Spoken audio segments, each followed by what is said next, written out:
Right, so it is Easter Sunday, so happy Easter, and it is also the 98th day of my attempt to plant a tree every single day for 2023. So let's get on with it. Right, so with the day being Easter, I did put a little bit of thought into what I'd be planting today, but I did think the very best thing to plant would be Myrothamnus, or the resurrection bush, but unfortunately there are three little problems with that. The first of which is I don't have access to any Myrothamnus to plant, the second of which is Myrothamnus is not a tree, and the third of which is, even if it was a tree and I did have access to it, it needs rocky soils, which I don't have. So instead we're going to go with a palm tree, which is probably the most heavily featured tree in a lot of the stories surrounding Easter. This is not the palm tree in those stories. I suspect the palm tree in most of those stories is Phoenix dactylifera, which is a lovely palm tree, and I will hopefully be planting them at some point, but I don't currently have any seedlings and I haven't seen any for sale. Instead we are planting one which has a very appropriate name, but is from a very inappropriate place. So this is Carpentaria, which I think you can see the connection there, but that is actually from North Australia. It is a rainforest tree from North Australia. It does like quite a lot of shade in its natural habitat, so it's getting a little bit of shade here to compensate for that. It will eventually be quite a shaded spot because we're going in quite close to a pecan, which will eventually provide some high canopy to this. We're going in pretty close to an avocado, which will be quite a low spreading canopy close to this, and pretty close to a marula, which will be a sort of medium-sized spreading canopy shading this eventually. It currently has the shelter from a sickle bush, which will probably slowly die as all those come up, although sometimes the sickle bushes will thrive in shade, so we never know. So with that, if you will excuse the turn of phrase, we're putting our little holy trinity of usual companion plants. So we are putting in, as a shade plant and marker plant, a lovely little Dracaena fragrans. We're putting quite a high one in, which is why the hole is going quite so deep.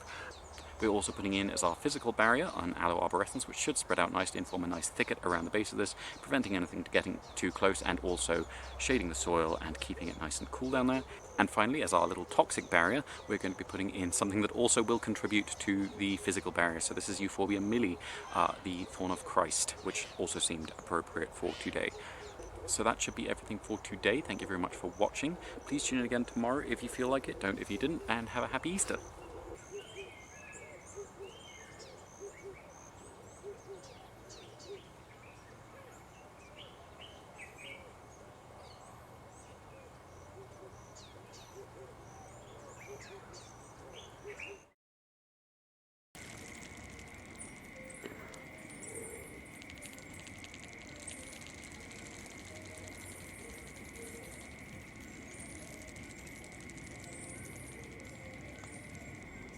So if you can hear that soft little rattling there, that is the sound of some alarmed termites.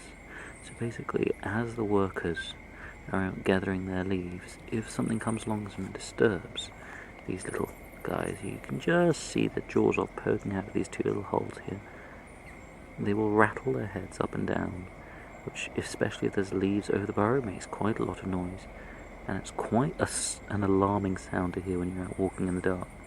One of the things I love about termites is these are soldier termites, and like ants, you tend to have minor and major workers in ants and then reproductive stages, but in termites you have the workers, which then can become the soldier, which is more or less equivalent to the major in ants, or you can have reproductives, and workers can turn into either in most termites. So at this stage, these sort of factors that were around when this little termite became adult ensured that they became soldiers. But if the sort of environment, if their diet had been slightly different, they would have become reproductives. And I do think it's just a fascinating difference between the two groups that are, very similar in many other ways.